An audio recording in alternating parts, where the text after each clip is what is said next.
नमस्कार, स्वागत है आपका। आप देख रहे हैं तेज इंडिया लाइव न्यूज और मैं हूं आपके साथ आदेश कुमार। आइए आपको दिखाते हैं दिन भर की कुछ खास छोटी और बड़ी खबरें तेज इंडिया लाइव न्यूज के साथ। आपको बता दें खबर जनपद बिजनौर के बड़ापुर क्षेत्र से खबर, जहां घर में लगी भीषण आग, 3 बाइक एक कार जलकर हुई राख। बता दें अज्ञात कारणों के चलते झोपड़ी के घर में लगी भीषण आग।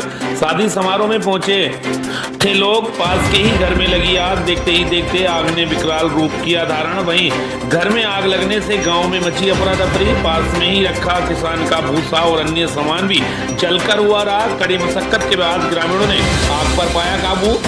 थाना बड़ापुर क्षेत्र के गांव लदापुर की घटना। बिजनौर के बड़ापुर से संवाददाता गुड्डू भारती की देखिए खास रिपोर्ट। आपको बता दें खबर जनपद बिजनौर के थाना शिवारा क्षेत्र से, जहां भारतीय किसान यूनियन राजनीतिक का हल्ला बोल, धूल और अवैध खनन के खिलाफ चक्का जाम। बता दें शिवारा थाना क्षेत्र के ग्राम सब्दलपुर के ग्रामीणों और भारतीय किसान यूनियन राजनीतिक के कार्यकर्ताओं ने एक बार फिर प्रशासन के खिलाफ मोर्चा खोलते हुए मुख्य मार्ग पर जोरदार धरना प्रदर्शन किया और रास्ता पूरी तरह जाम कर दिया। किसानों का आरोप है कि ईंट भट्टों के लिए होने वाले मिट्टी के खनन और कारण सड़कों का बुरा हाल है, जिससे उड़ने वाली धूल ने आम जनजीवन नर्क बना दिया है। धूल और बदहाल रास्ते पर धरना दे रहे ग्रामीणों का कहना है कि यह पहली बार नहीं, इससे पहले भी कई बार शिकायतें की गई और प्रदर्शन हुए। क्षेत्र में संचालित ईंट भट्टों के लिए मिट्टी लाने वाले ओवरलोड ट्रैक्टर ट्रॉलियों ने रास्तों को पूरी तरह जर्जर कर दिया है। परिवहन के दौरान रास्तों पर मिट्टी गिरती है, जो सूखने के बाद धूल बनकर हवा में तैरती है।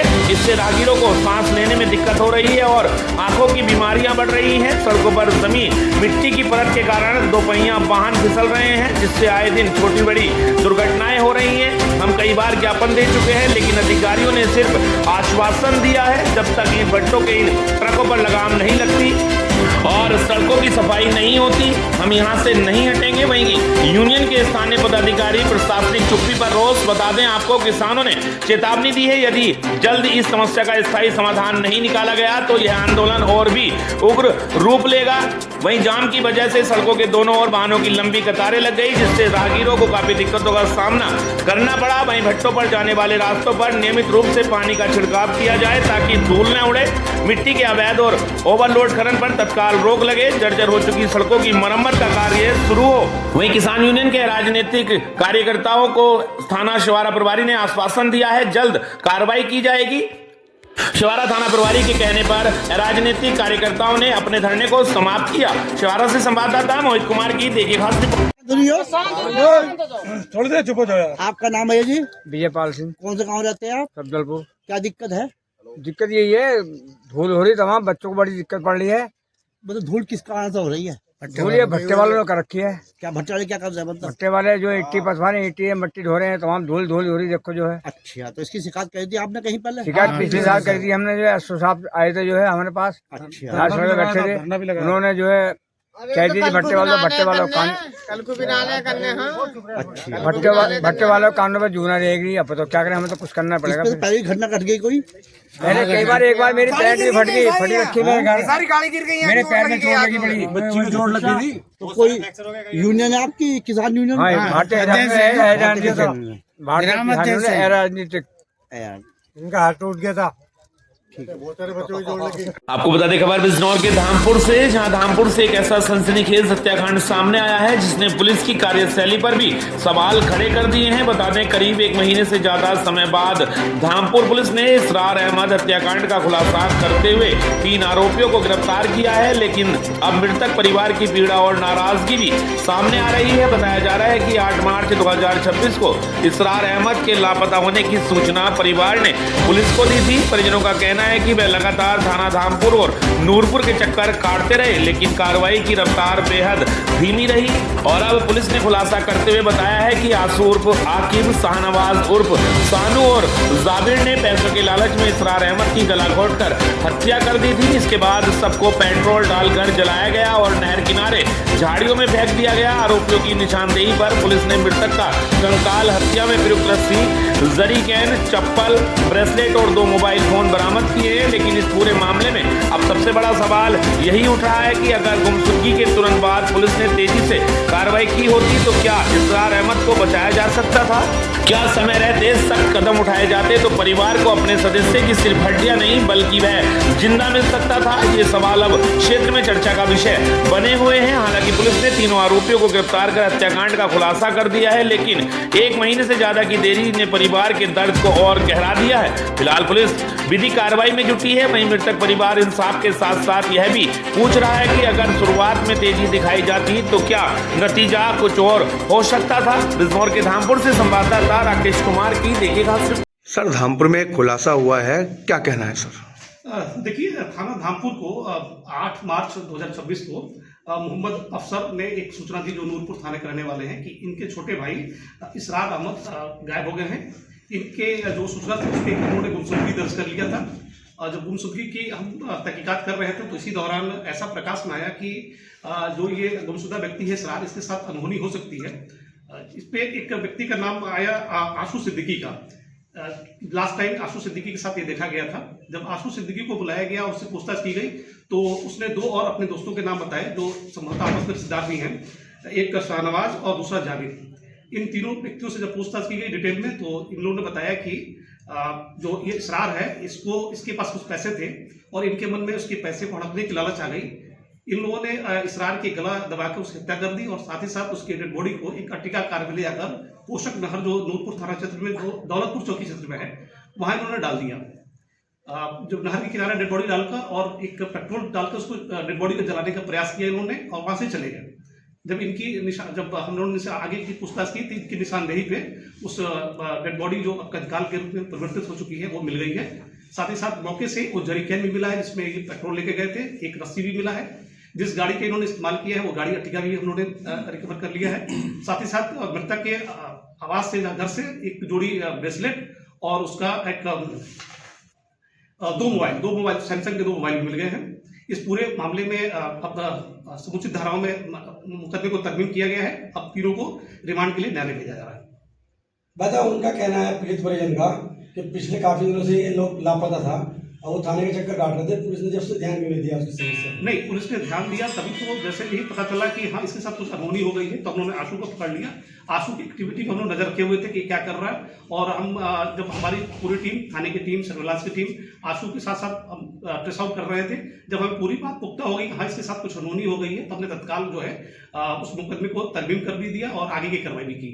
अच्छा सर, जैसे ये 2 महीने पहले गायब हुआ था तो क्या परिजनों की तरफ से लापरवाही बरती गई कि सूचना लेट दी गई या क्या कारण रहा? हमें सूचना 8 मार्च को परिजनों ने दिया। जैसे परिजनों ने जिस दिन हमें सूचना दी गई उसी दिन तत्काल गुमशुदगी दर्ज कर ली गई। जिस वक्त हमें पता चला कि नहीं इसके साथ कुछ अनहोनी हो गई है तत्काल उसको तरमीम करके 140A BNS जो है उसमें हमने तरमीम कर दिया था। फिर आगे से कार्रवाई करते हुए आज पूरे मामले को हम लोगों ने वर्कआउट कर लिया। दादा इसमें और भी कोई लोग हैं या बस तीनों ही थे? नहीं, घटना में केवल 3 व्यक्ति अभी आया है। आगे कुछ अगर बातें होंगी तो वो विवेचना में बात प्रकाश में आ जाएगी। एसपी साहब, क्या पैसा भी कुछ बरामद हुआ है इनके पास से? नहीं, अभी पैसा कुछ बरामद नहीं हुआ है। अभी केवल ब्रेसलेट मृतक का, उसके चप्पल जो घटना में प्रयुक्त जरीकैन था, रसीद थी या वो गाड़ी जो इस्तेमाल हुई है ये सब रिकवर कर लिया। सर, घटना किस दिन अंजाम दे दी थी इन लोगों ने? घटना 21 तारीख को उन्होंने अंजाम दिया था। 21 फरवरी 21 मार्च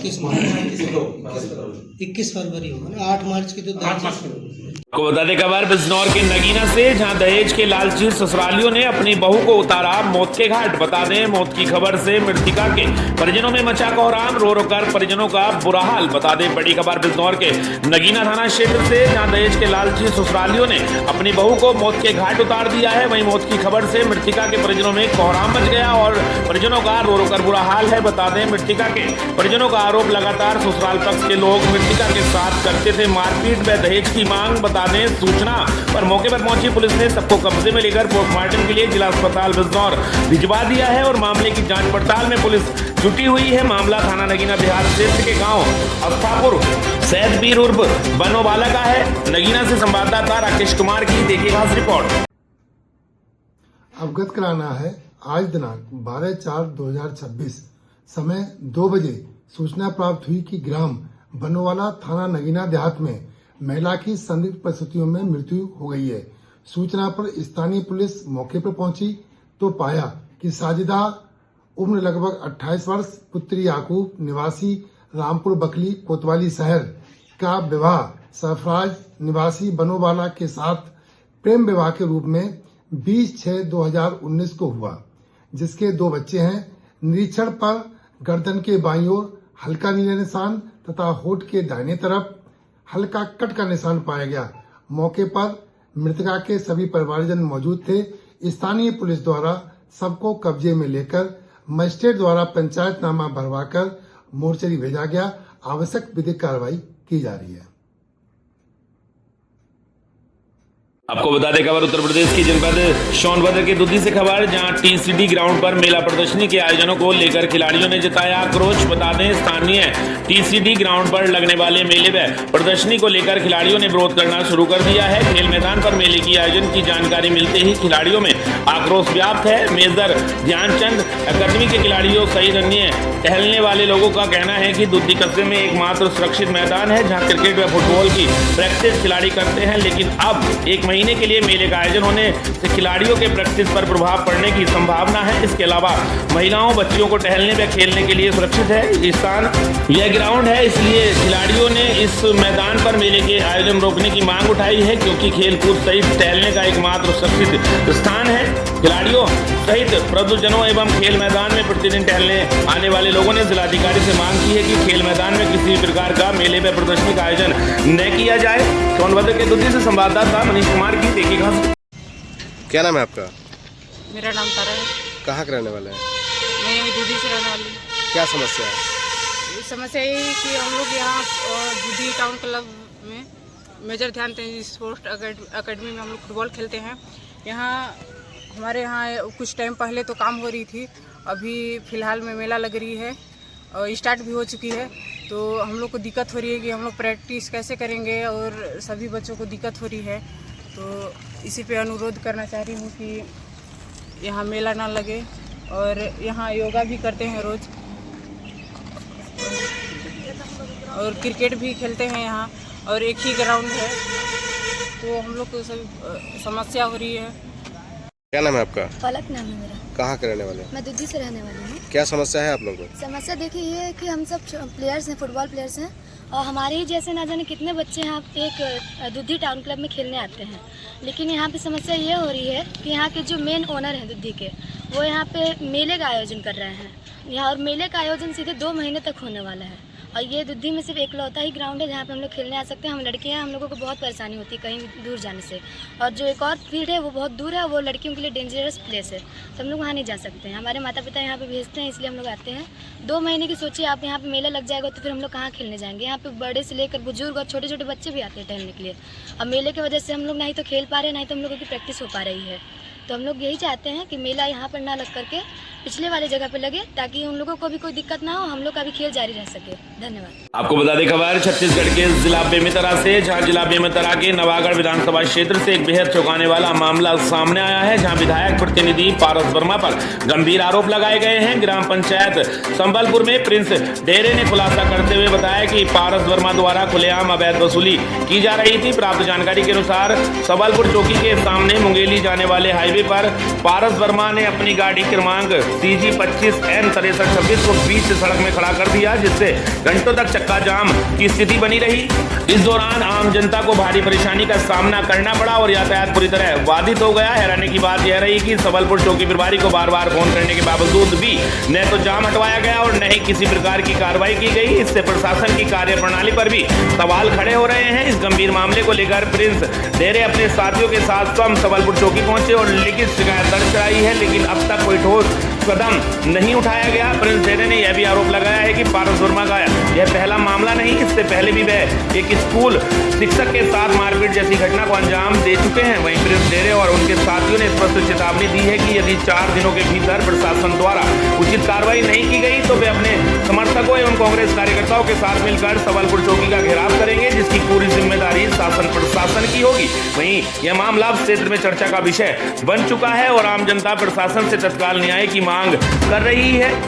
छत्तीसगढ़ के बेमेतरा से संवाददाता संतोष कुमार की देखिए खास रिपोर्ट। प्रिंस भाई अपन कहाँ पढ़ना चाहता था, जो संबलपुर में कहाँ घटना करते थे?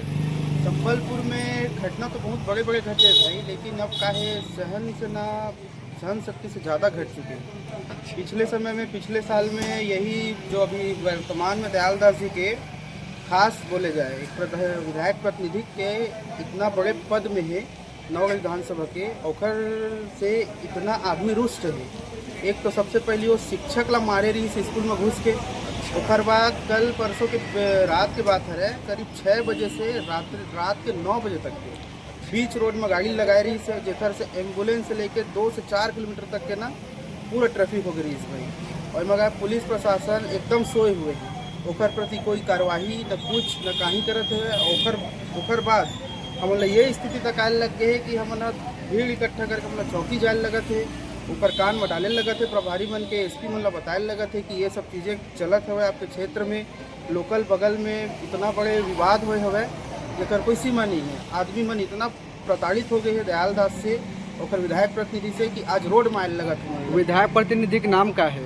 परसराम वर्मा, ग्राम संबलपुर। तो आपन क्या चाहते हो, कार्रवाई चाहते हो? कार्रवाई चाहते हैं, अच्छा से ऊपर ऊपर कार्रवाई हो, जितना कड़े से कड़ी हो सके और ये वीडियो दयाल दास जी तक पहुँचे ताकि ओखर जिन कान बंद तिन खुले। अपन पुलिस प्रशासन से क्या बोलना चाहते हैं? पुलिस प्रशासन से मैं ही बोला था 4 दिन के अंदर कार्रवाई करते तो ठीक है, नहीं तो हम वहाँ संबलपुर में धरना प्रदर्शन करबो, पुतला दहन करबो एसपी के दयाल दास के क्षेत्रीय विधायक के।